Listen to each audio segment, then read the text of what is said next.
L'Algérie se qualifie en quart de finale de ce CHAN 2024-2025 suite à ce quatrième match de groupe face au Niger sur un score de 0-0. Donc, salam l'équipe, salam la team des Z, j'espère que vous allez bien. On va parler de cette rencontre, mais plus précisément de ces quatre premiers matchs de groupe, justement, de ce CHAN 2024-2025 avec l'équipe de Bouguera, parce qu'on n'a pas eu l'occasion d'en parler. J'étais absent depuis 4 mois, je crois, sur la chaîne. Cette année 2025, on n'a fait quasi aucune vidéo. J'ai été présent peut-être 2 mois en janvier et en mars. On a dû cumuler entre 8 et 10 vidéos, c'est tout, pas plus. Donc voilà, je sais que franchement, j'ai dit, j'avais envie d'arrêter un peu YouTube, etc. Donc j'ai mis un peu en stand-by.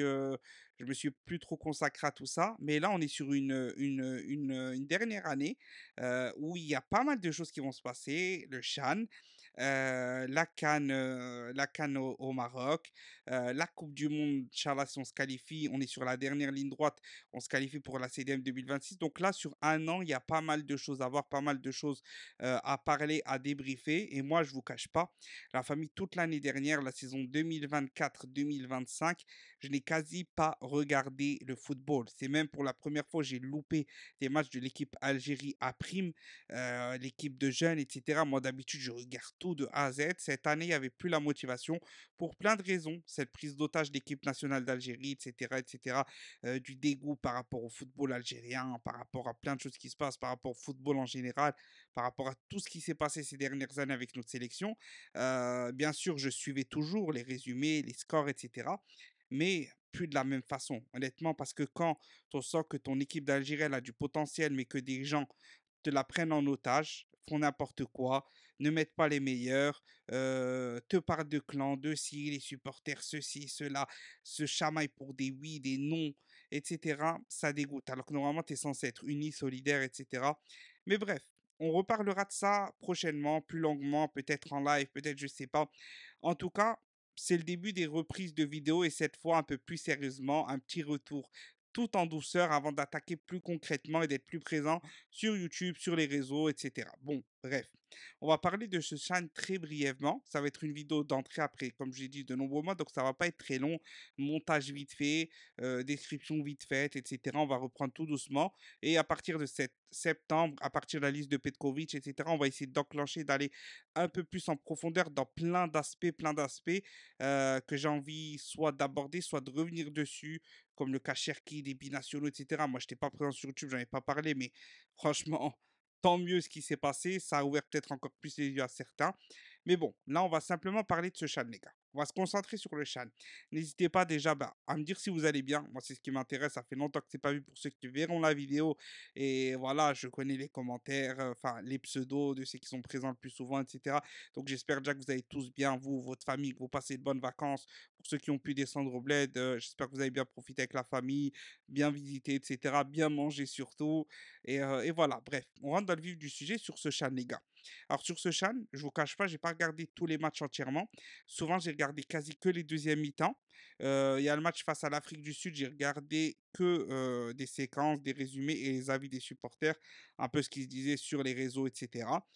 Sinon, là, le match du Niger, je l'ai regardé. Bon, franchement, c'était dégueulasse pour moi. Je vais pas vous mentir, c'était dégueu. Et les autres matchs, j'ai regardé que les deuxièmes mi-temps, sauf le premier. Bon, alors le premier, le deuxième, le troisième, on va pas faire des débriefs de chaque match. Concrètement, les gars, on est qualifié avec 6 points sur 12 possibles. Donc ça montre déjà une grosse problématique. Sur cette CHAN, on n'est pas du tout performant, on n'est pas du tout à la hauteur et je pense pas qu'on va la gagner. D'accord? Donc cette équipe de Bouguera, honnêtement, c'est une équipe très moyenne. Est-ce que c'est Bouguera le problème? Est-ce que c'est les joueurs? Je ne sais pas. En tout cas, il y a certains noms qui sortent du lot, certains joueurs qui sortent du lot, mais ça se compte sur les doigts de la première main. Les gars, on a moins de 5 joueurs vraiment peut-être potentiellement intéressants. Moi, j'en vois 3. On peut monter jusqu'à 5, entre 3 et 5, pas plus. Le reste de l'équipe est assez KO. Bouguera, sa patte est visible à moitié. Il y a des choses qu'on ne comprend pas. En tout cas, moi, sur ce que j'ai vu, sur le peu que j'ai vu, il y a des choses que je ne comprends pas. Donc, comme je l'avais dit pour ce premier match, quand j'avais débriefé dans l'onglet communauté, j'avais dit que le jeu était très moyen, voire faible. Et je maintiens ce que je dis, c'est très moyen, voire faible. Et 6 points sur 12, si le Niger aurait marqué un but, si dans les dernières minutes il met la tête et que l'autre ne la prend pas, ne la dévie pas légèrement avec son bras et que le gardien, son nom me revient plus, le gardien qui jouait à l'Est avant. Vous me direz en commentaire, je sais plus quoi, j'ai oublié le nom, Bouhelfeya, voilà, Bouhelfeya, ne la dévie pas. On finit sur un zéro, on est disqualifié. On finit sur un zéro, on est disqualifié, puisque l'Afrique du Sud est à 6 points. Ils ont fait match nul face à l'Ouganda qui est bien revenu. L'Ouganda est à 7 points, donc on aurait été disqualifié sur une action possible en fin de match. Donc c'était très limite. Donc bon, bref, on parlera de l'avant-quart de finale, on parlera du quart de finale, on va parler d'autres sujets. En tout cas, on félicite quand même Bouguera et son équipe de jeunes. On rappelle que Bouguera est revenu reprendre cette équipe. L'ambition et le vrai truc important, ça va être la Coupe arabe.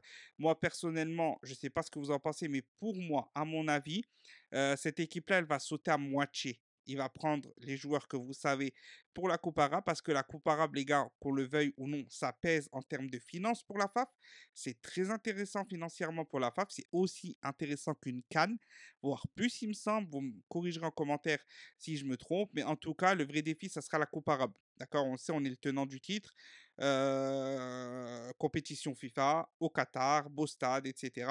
Ça va être totalement autre chose. Et là, on est en train de la préparer. Et comme j'ai dit, pour moi, il y a la moitié de ce groupe-là qui n'est pas apte à y aller.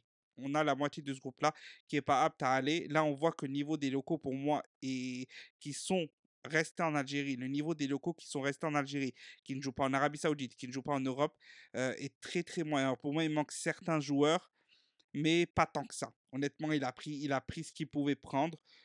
Sur ça, Bouguera, c'est pas un Hagar, donc tu vois, il a pris ce qu'il pensait être le mieux. Donc honnêtement, c'est très moyen, les gars. C'est très, très, très moyen. Et honnêtement, on est face au Soudan en quart. Après, je sais pas ça va se passer comment, mais honnêtement, je pense pas qu'on la prendra. Après, si on la prend, honnêtement, les gars, c'est une compétition mineure, hein. On va pas trop se casser la tête, trop s'attarder là-dessus. On sait très bien, comme je l'ai dit, le vrai but, c'est de préparer la Coupe arabe pour Bouguera.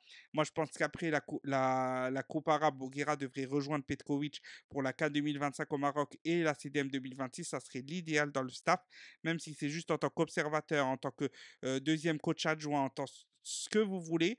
Mais pour moi, c'est comme ça que ça doit se dérouler parce que Petkovic, bon, de toute façon, pour moi, je ne suis pas rassuré, mais on reviendra là-dessus sur le mois de septembre, etc.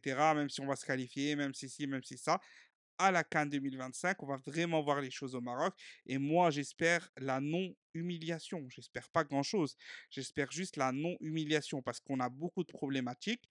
D'accord? Mais là, on dévie. Là, on repart sur les A, alors que là, on était juste pour commencer un petit retour sur YouTube pour parler des A'. Et en vrai, il n'y a rien à ajouter, les gars. J'ai dit ce que j'avais à dire. Équipe moyenne, la moitié des joueurs ne sont pas aptes, la moitié des joueurs titulaires. Et l'autre groupe, peut-être à deux trois remplaçants corrects, mais pas plus. Donc les gars, c'est très moyen. C'est très, très moyen. Cette équipe est difficile à suivre en termes de qualité de jeu. Espérons que, en plus, je trouve que même ils ont régressé par rapport au premier match. Donc, est-ce qu'il y a une fatigue qui s'installe? Est-ce que je ne sais pas? En tout cas, va falloir remédier à certains changements, je pense, pour ces quarts. Et on verra ce que ça donne. Quoi qu'il arrive, c'est l'équipe d'Algérie. On les soutient. Victoire, défaite, mauvais, pas mauvais. On va les soutenir. On espère la victoire. On espère un bon parcours pour ces jeunes. On espère un bon parcours bon, pour ces jeunes. Vous me direz, il y a aussi des vieux. Donc, c'est aussi ça la problématique. Si on se répartit qu'avec des jeunes, je lui dirais, bon, mais Alish, il n'y a que des jeunes de 23. Ça, on est en quart, on les félicite, on les encourage, ils vont monter en puissance. Là, il y a des vieux, les gars, il y a beaucoup de vieux. Donc, tu te dis, normalement, tu dois frapper beaucoup plus fort que ça. Sur ce match-là, on est quand même l'Algérie. Normalement, toutes nos équipes des A jusqu'aux jeunes doivent tourner correctement. C'est pas le cas. Mais Alish, on est qualifié, on retiendra ça. On leur souhaite bon courage à eux et à Bouguera et au staff pour la suite et on débriefera bah, ce qui se passera ensuite, hein, l'écart, etc. On va parler d'autres sujets, Alice de Petkovic qui arrive, etc. Donc voilà, restez branchés, restez connectés. Merci à tous ceux qui ont vu cette vidéo. En tout cas, vous m'avez manqué. Je suis impatient de vous lire. N'hésitez pas à commenter, partager, liker. Vous connaissez la chanson. Salam l'équipe.